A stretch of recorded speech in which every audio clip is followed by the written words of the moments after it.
याद करिए, कौन लोग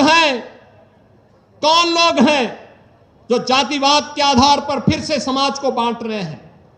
कौन लोग हैं जो अफवाह के आधार पर देश के अंदर विश्वास का संकट खड़ा कर रहे हैं? कौन वे लोग हैं जो लगातार भारत को भारत न बना रहे इसके लिए तमाम प्रकार से दुष्चक्र कर रहे हैं? और याद करेंगे तो ये वही लोग हैं जिन्होंने कहा था कि राम और कृष्ण तो हुए ही नहीं। ये वही लोग हैं जिन्होंने राम मंदिर के आंदोलन में विरोधी पक्ष के साथ जाकर के मिलकर के राम मंदिर का फैसला न हो इसके लिए एड़ी चोटी लगाई थी। ये वही लोग हैं जो राम सेतु को तोड़ने के लिए तो उतावले दिखाई देते हैं लेकिन राम मंदिर के निर्माण का विरोध करते हैं।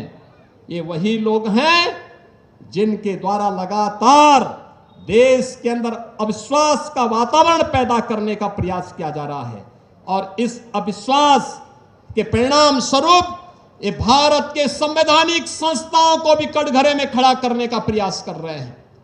भारत के संवैधानिक संस्थाओं को खड़ा करने का मतलब भारत को एक बार फिर से कटघरे में खड़ा करके अविश्वसनीय बना देना। इनको देश की चिंता नहीं, इनको स्वयं के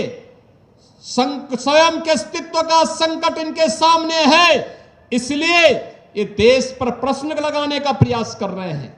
भारत की अस्मिता के साथ अब खिलवाड़ करने पर उतारू हो चुके हैं और इसीलिए जब आज हम यहां पर आए हैं इस जौहर स्मृति संस्थान के कार्यक्रम में, यह संकल्प का दिवस हम सब के लिए होना चाहिए और यह संकल्प इस बात का संकल्प बनना चाहिए जो संकल्प सैकड़ों वर्षों से, विगत 1200-1300 वर्षों से इस वीर भूमि ने पूरे भारत भूमि को दिया है। उस संकल्प के साथ जुड़ने का, वीरों और वीरांगनाओं को नमन करने का, उससे एक नई प्रेरणा प्राप्त करने का